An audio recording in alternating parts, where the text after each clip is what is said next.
Hello friends, hope you all are doing well. आपकी preparation अच्छी चल रही होगी। मेरा नाम है उज्जवल सिंह। आज से मैं एक नया सेशन स्टार्ट करने वाला हूं, जो कि एसएससी जेई 2025 के ऊपर होगा। That means mission mode SSC JE 2025। तो ये मेरा फर्स्ट लेक्चर है। आज से ही मैं स्टार्ट करूंगा लेक्चर को अपलोड करना अपने यूट्यूब चैनल पे। तो आज के लेक्चर में हम लोग डिस्कस करेंगे एग्ज़ाम पैटर्न एंड सिलेबस के बारे में। आफ्टर दैट मैं एक एक करके वीडियो डालने का कोशिश करूँगा। तो चलिए स्टार्ट करते हैं। सबसे पहले एग्ज़ाम पैटर्न के बारे में जाने कि एसएससी जेई जो एग्ज़ाम है वो किस पैटर्न पे एग्ज़ाम लेता है। तो चलिए स्टार्ट करते हैं।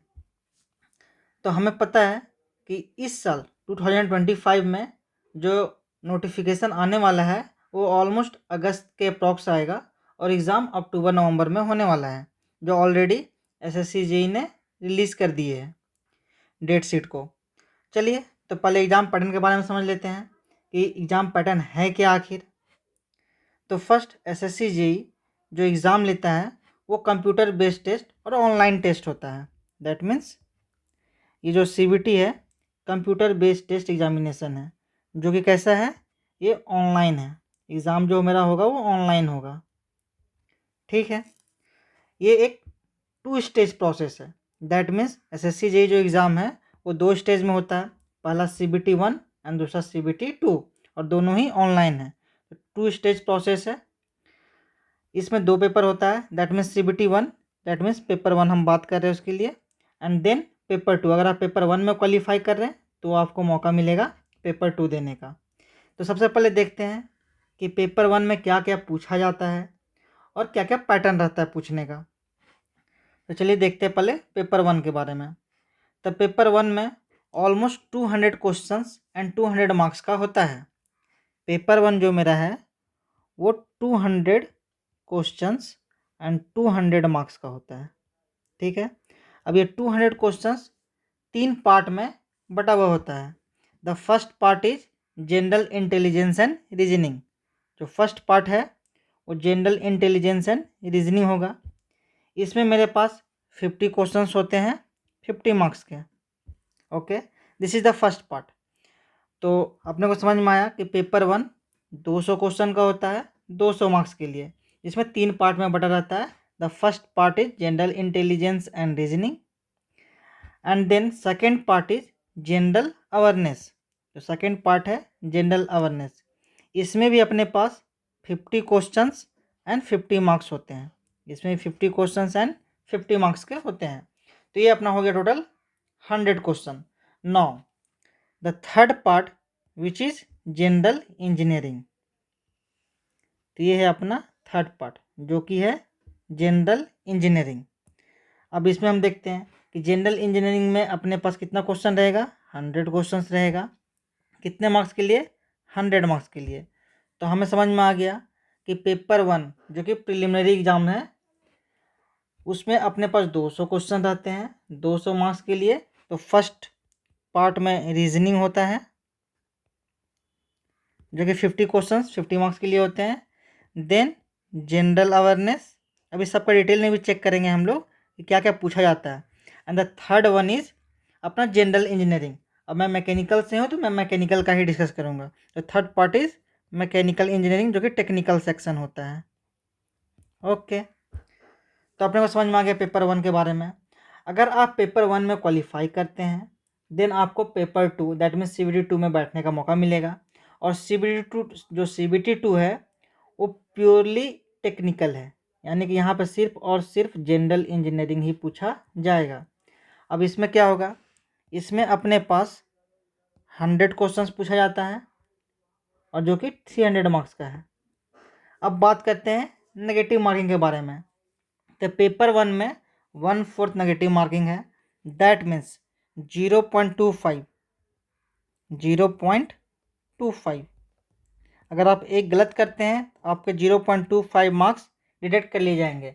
यानी कि अगर एक क्वेश्चन सही करते हैं तो आपको 1 मार्क्स अवार्ड में मिलेगा। अगर आप वैसी क्वेश्चन को गलत कर लेते हैं तो आपके 0.25 मार्क्स डिडक्ट कर लेंगे। दैट मीन्स पेपर 1 में 1/4 नेगेटिव मार्किंग है।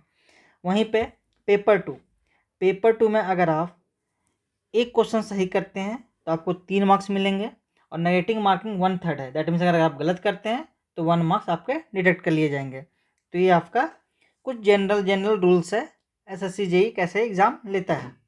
अब चलिए कुछ डिटेल में बात करते हैं कि जो पेपर 1 का सिलेबस है या पेपर 2 का जो प्योर जनरल इंजीनियरिंग सिलेबस है उसमें कहाँ कहाँ से पूछे जाते हैं। सिर्फ ब्रॉड पर्सपेक्टिव में हम लोग देखेंगे, बाकी डिटेल में तो मैं वीडियो लाऊंगा ही कि क्या क्या पढ़ना है। तो चलिए ये अपना पेपर 1 का पूरा प्योर सिलेबस देख लिए। नेगेटिव मार्किंग कैसे पेपर होता है, पेपर 1 पेपर 2 के फॉर्म में होता है और यहाँ पे कोई इंटरव्यू का लोचा वोचा नहीं है।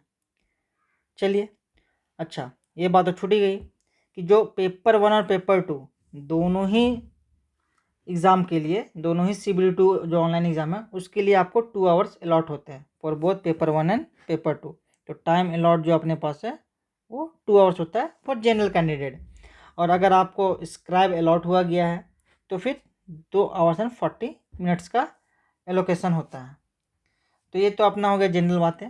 अब चलिए कुछ डिटेल में देख लेते हैं कि क्या क्या सिलेबस है। तो सिलेबस डिस्कशन थोड़ा सा डिटेल में देख लेते हैं। जो मेरा पेपर 1 का फर्स्ट पार्ट था जनरल इंटेलिजेंस एंड रीजनिंग, तो इसमें से मोटा मोटी 50 क्वेश्चंस होते हैं 50 मार्क्स के लिए। तो हम देख लेते हैं कि क्या क्या क्वेश्चंस पूछे जाते हैं कौन कौन से टॉपिक से। तो अपने पास कुछ ब्रॉड टॉपिक्स ये है, कुछ 25 टॉपिक्स मैंने नोट किया है और ऑलमोस्ट इसी से आ जाते हैं, इक्का दुक्का बाहर से भी आ सकते हैं, बट ये 25 टॉपिक्स ही मेनली आपको रिवाइज करना है बार बार। ये 25 टॉपिक्स ही के अंदर क्वेश्चंस आते हैं एसएससी जेईई में। तो जो फर्स्ट टॉपिक है वो है डिस्टेंस एंड डायरेक्शन। तो आप देख पा रहे हैं कि first topic distance and direction, then blood relation, syllogism, classification, Venn diagram, paper folding and unfolding. तो ये सब से ही क्वेश्चन अपने को देखने को मिलता है। Then coding decoding very important, visual reasoning, then we have analogy. इस एनालॉजी में नंबर एनालॉजी भी आ जाता है, वर्ड एनालॉजी भी आ जाता है एंड अल्फ़ाबेट एनालॉजी भी आ जाता है। तो अभी सभी को सभी हम लोग को प्रैक्टिस करना है और रीजनिंग एक स्कोरिंग पार्ट होता है एसएससी जेईई के लिए। तो इसमें जितना ज़्यादा प्रैक्टिस कर सकते हैं उतना भी अच्छा है। ओके, आगे नेक्स्ट है क्लासिफिकेशन, देन सीरीज कंप्यूटेशन जो कि बोथ लेटर और नंबर वाला है। ये सबसे ज़्यादा प्रॉब्लम करता है स्टूडेंट को, सीरीज कंप्यूटेशन, इसमें आपको ज़्यादा से ज़्यादा प्रैक्टिस करना है। Then clock and calendar. अब basically clock and calendar syllabus में तो है बट बहुत कम पूछा जाता है, ना के बराबर, सो बहुत लिस्ट इंपॉर्टेंट है clock and calendar SSC JEE के लिए। हालांकि आप पढ़ लेंगे तो अच्छा ही रहेगा डिफरेंट डिफरेंट एग्जाम्स के लिए, बट एसएससी जेईई के लिए clock and calendar very list important. Okay, next अपने पास है order and ranking, inequality, cube and dice, counting figures, matrix. Matrix भी लिस्ट इंपॉर्टेंट है बट कभी कभी एक दो क्वेश्चंस दिख जाता है। ओके, मैट्रिक्स के बाद अपने पास है embedded figure, then arranging words in meaningful order. ये भी पूछा जाता है ताकि 4-5 वर्ड देते हैं, इसको अरेंज करना है मीनिंगफुल ऑर्डर में। Next is sitting arrangement, then arithmetic calculation या फिर मैथमेटिकल कैलकुलेशन बोल सकते हैं, बोर्ड मास रूल के बेस्ड पे होता है, प्लस माइनस डिवाइड, कभी साइन को इधर चेंज कर दिया कभी उधर चेंज कर दिया और क्वेश्चन पूछा जाता है। Then we have mirror and water image formation question, then dictionary arrangement of words and sequence and series formation and the finally odd one out. तो these are the 25 listed topics, broad topics where we get questions in SSC JEE examination. तो ये आपको देखना है और reasoning एक बहुत ही ज़्यादा स्कोरिंग है, इसको आपको प्रैक्टिस करना ही करना है और मैक्सिमम मार्क्स ऐड करना है अपने एग्ज़ाम में। तो ये आ गया मेरा फर्स्ट पार्ट ए का, दैट मीन्स रीजनिंग का ब्रॉड सिलेबस। अब चलिए नेक्स्ट चलते हैं जनरल अवेयरनेस की ओर। अब यहाँ पे देखते हैं कि किस किस टॉपिक से क्वेश्चन पूछा जाता है। जनरली एसएससी जेईई एस्पायरेंट्स को जनरल अवेयरनेस में दिक्कत होता है और हमें भी हुआ था बेसिकली। तो बार बार पढ़ने से ही आपको कॉन्फिडेंस आएगा, बट फिर भी जनरल अवेयरनेस में हम लोग ब्रॉड देख लेते हैं कहाँ कहाँ से क्वेश्चन पूछता है। तो वी हैव लिस्टेड 8 टॉपिक्स जो कि ब्रॉडली यहीं से क्वेश्चंस आता है, बट थोड़ा मेहनत आपको ज़्यादा करना पड़ेगा जनरल अवेयरनेस के लिए as compare to intelligence and reasoning से। तो यहाँ पे देख लेते हैं जनरल अवेयरनेस में क्या क्या क्वेश्चंस पूछा जाता है और कौन कौन से टॉपिक से पूछा जाता है। तो पहला अपने पास है पॉलिटी, यहाँ से भी क्वेश्चंस दिखता है। देन हिस्ट्री से भी 3-4 क्वेश्चंस दिख जाते हैं। तो हिस्ट्री में आपको तीनों ही पढ़ना होगा, मॉडर्न, मेडिवल एंड एंशियंट, यानी कि तीनों का तीनों। पहले एंशियंट कवर कीजिए, then medieval and then modern. But देखा गया है कि मॉडर्न ज़्यादा इंपॉर्टेंट है as compare to ancient and medieval से, तो आपको मॉडर्न को अच्छे से करना है। Next we have geography. Geography भी आपको इंडिया एंड द वर्ल्ड दोनों ही ज्योग्राफी पढ़ना होगा, कहीं से भी क्वेश्चन आ सकता है। Both geography, India as well as world, ये तीनों का तीनों ही मतलब दोनों ही टॉपिक आपको कवर करना होगा ज्योग्राफी में भी। Then we have general science. अब जनरल साइंस में तो 3 टॉपिक आ जाते हैं। So the first one is biology, जो कि जनरल साइंस में सबसे ज़्यादा इंपॉर्टेंट है, ये सबसे ज़्यादा इंपॉर्टेंट है। एंड देन जनरल साइंस में आ जाता है फिजिक्स एंड केमिस्ट्री, तो ये भी आपको साथ में पढ़ना है। बट बायोलॉजी को ज़्यादा प्रेफरेंस देना है जनरल साइंस में, क्योंकि इससे ज़्यादा क्वेश्चन पूछे जाते हैं। Next we have GK and current affairs, जो कि लास्ट 1 ईयर का आपको पढ़ना ही पढ़ना है, जीके एंड करंट अफेयर्स, तो ये भी इम्पॉर्टेंट है। जीके एंड करंट अफेयर्स एक ब्रॉड टॉपिक हो जाता है, इसमें सारे चीज़ आ जाते हैं, इंटरनेशनल ऑर्गेनाइजेशन, डांस फॉर्म्स। तो जीके मीन्स दैट में स्टैटिक जीके और साथ ही साथ करंट अफेयर भी चलता है, तो ये सारे के सारे टॉपिक आपको पढ़ना पड़ेगा। Next we have computer basics, जो कि 1-2 क्वेश्चंस कभी ना कभी दिख जाता है, बट पढ़ लेने में ही बेटर है, क्यों ही रिस्क लेना। तो ये है अपना जनरल अवेयरनेस का ब्रॉड टॉपिक, जो कि 7 टॉपिक में बटा हुआ है, और ये आपको कंप्लीट करना ही करना है। सबसे पहले आपको सिलेबस पे ध्यान देना है। सबसे पहले सिलेबस जितना जल्दी कंप्लीट कर सके उतना अच्छा है। सिलेबस फर्स्ट कंप्लीट कर लीजिए, नोट्स रेडी कर लीजिए, उसके बाद मल्टीपल रिवीजन। चलिए, तो अपने पेपर 1 का 2 टॉपिक तो देख लिए, that means part a general intelligence and reasoning and second is general awareness. अब बात करेंगे हम लोग जनरल इंजीनियरिंग का, जो कि 100 क्वेश्चंस का है। तो ये है अपना कुछ broad syllabus of general engineering, ठीक है। अब जनरल इंजीनियरिंग को जनरली हम 3 पार्ट में बांट देते हैं, ठीक है। अब मैं सिर्फ मैकेनिकल का ही बात करूँगा, बाकी इलेक्ट्रिकल और सिविल का अपना अपना टीचर से या फिर जहाँ से भी पढ़ रहे हैं वहाँ से देख सकते हैं। तो क्योंकि मैं मैकेनिकल से बिलोंग करता हूँ, तो मैकेनिकल को ही डिस्कस कर पाऊँगा। तो ये है अपना जनरल इंजीनियरिंग। इसमें से 100 क्वेश्चन 100 मार्क्स के लिए पेपर 1 में आता है, और पेपर 2 में 100 क्वेश्चन 300 मार्क्स के लिए आता है। तो चलिए देख लेते हैं ब्रॉड वे में कि क्या क्या अपने को पढ़ना है, और कौन कौन सा मोस्ट इंपॉर्टेंट है और कौन कौन सा लीस्ट इंपॉर्टेंट है, क्या हमें पढ़ना है और क्या हमें छोड़ना है, वो देख लेते हैं। तो ये रहा अपना कुछ इस ब्रॉड टॉपिक्स। तो हम क्या किए हैं, इसको 3 पार्ट में बांट दिए हैं। The first part is fluid mechanics and thermal sciences, very very important, very very important, यानी कि हम बोल सकते हैं extremely important for SSC JEE। ये topic fluid mechanics and thermal sciences सबसे ज़्यादा इंपॉर्टेंट है। 80% क्वेश्चन, दैट मीन्स 80% क्वेश्चन अपने को यहीं से आएंगे। 80% क्वेश्चन सिर्फ इसी टॉपिक से, fluid mechanics and thermal sciences से आएंगे। रिमेनिंग 20% में ये दोनों आते हैं, applied mechanics and design and then material science and manufacturing engineering, ठीक है। तो ब्रॉड वे में देख लेते हैं। पहले हम fluid mechanics and thermal sciences को डिस्कस करेंगे, उसके बाद अप्लाइड मैकेनिक्स एंड डिज़ाइन को डिस्कस करेंगे, उसके बाद मटेरियल साइंस एंड मैन्युफैक्चरिंग को। चलिए तो देख लेते हैं। Fluid mechanics and thermal sciences SSC JEE के पर्सपेक्टिव में सबसे ज़्यादा इंपॉर्टेंट है फॉर द मैकेनिकल ब्रांच, क्योंकि 80% क्वेश्चंस आपको यहीं से मिलने वाले हैं। तो सबसे पहले स्ट्रॉन्ग करना है इसी टॉपिक को। तो first one is fluid mechanics and turbo machinery. तो फ्लूइड मैकेनिक्स यानी कि आपको कंप्लीट करना है, और उसका एप्लीकेशन है अपना टर्बो मशीनरी या फिर हाइड्रोलिक मशीनरी हम बोल सकते हैं। तो ये टॉपिक हो गया अपना first, very very important, fluid mechanics and its application that is turbo machinery. Then next topic is thermodynamics. Thermodynamics very very important. अब थर्मोडायनेमिक्स पढ़ने के बाद उसका पूरा का पूरा एप्लीकेशन, ये सब एप्लीकेशन ही है, थर्मोडायनेमिक्स का एप्लीकेशन ही है। पावर इंजीनियरिंग, थर्मोडायनेमिक्स का ही एप्लीकेशन है पावर इंजीनियरिंग, इसमें ही अपने को पूरा पढ़ना है। पावर इंजीनियरिंग में क्या पढ़ना है, Brayton cycle, Rankine cycle, that means पूरा का पूरा पावर जनरेशन साइकिल्स अपने इसी में रहेगा। तो पूरा का पूरा पावर इंजीनियरिंग पढ़ना है।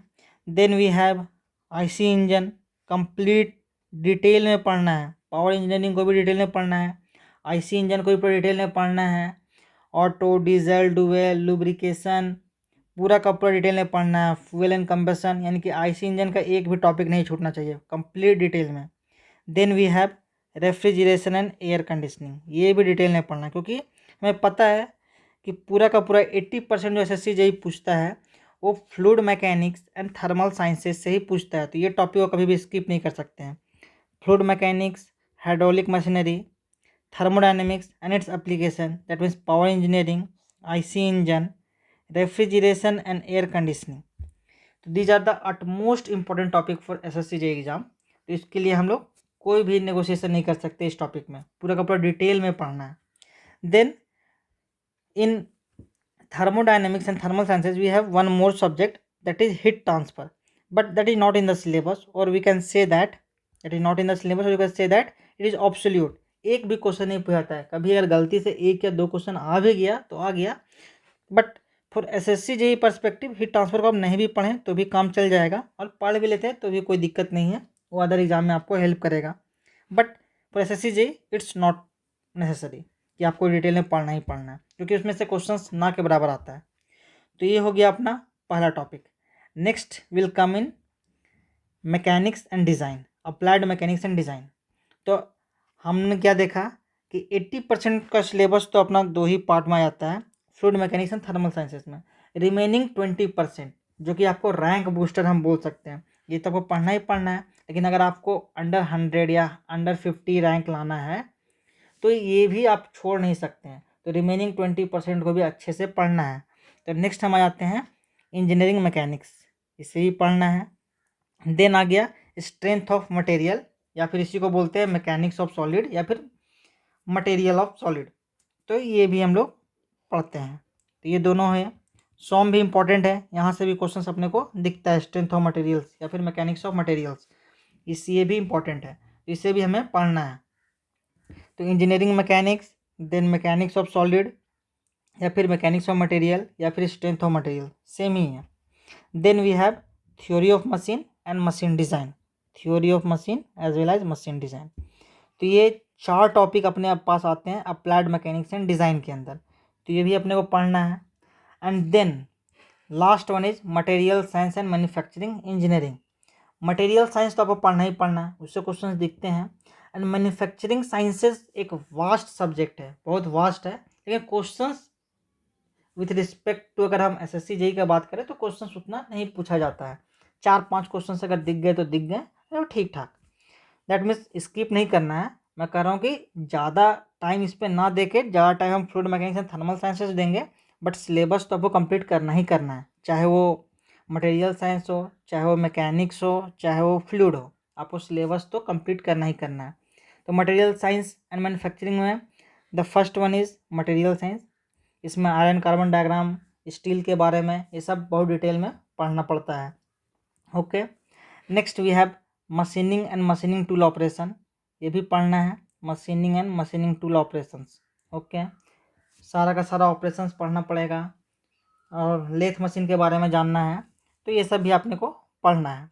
And then finally we have casting, forming and joining process. Joining process we can say that welding process हो जाता है अपने ज्वाइनिंग में, तो वेल्डिंग का सारा ही प्रोसेस पढ़ना है, जो कि वेल्डिंग इंपॉर्टेंट भी होता है, कभी कभी क्वेश्चन दिख जाता है। तो casting, farming and joining process. अब इसी में एक टॉपिक आता है industrial management and operational research. Topic क्या, ये पूरा का पूरा अपना सब्जेक्ट है अपने आप में, बट ये सिलेबस में नहीं है, एसएससी जेई के लिए इंपॉर्टेंट नहीं है, बिल्कुल भी इंपॉर्टेंट नहीं है। For SSC JE it is not recommended, आपको IM एंड OR नहीं पढ़ना है। तो मोटा मोटी हम लोगों ने एसएससी जेई के बारे में जान लिया कि एग्ज़ाम का पैटर्न क्या है, क्या क्या सिलेबस में पूछे जाते हैं, और कौन सा लिस्ट इंपॉर्टेंट है, कौन सा सबसे ज़्यादा हाईली इम्पॉर्टेंट टॉपिक्स है, तो ये सब जान लिए।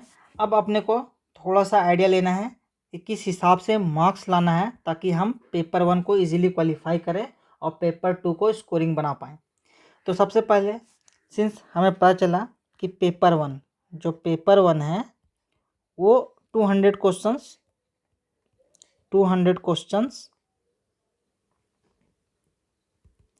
और 200 मार्क्स के लिए है, ठीक है। अब इसमें से अपने को पता चला कि 3 टॉपिक आते हैं। The first one is reasoning, general intelligence and reasoning, ये फर्स्ट टॉपिक आता है। दूसरा हम बोल सकते हैं जनरल अवेयरनेस। जनरल अवेयरनेस हम लोगों ने देखा।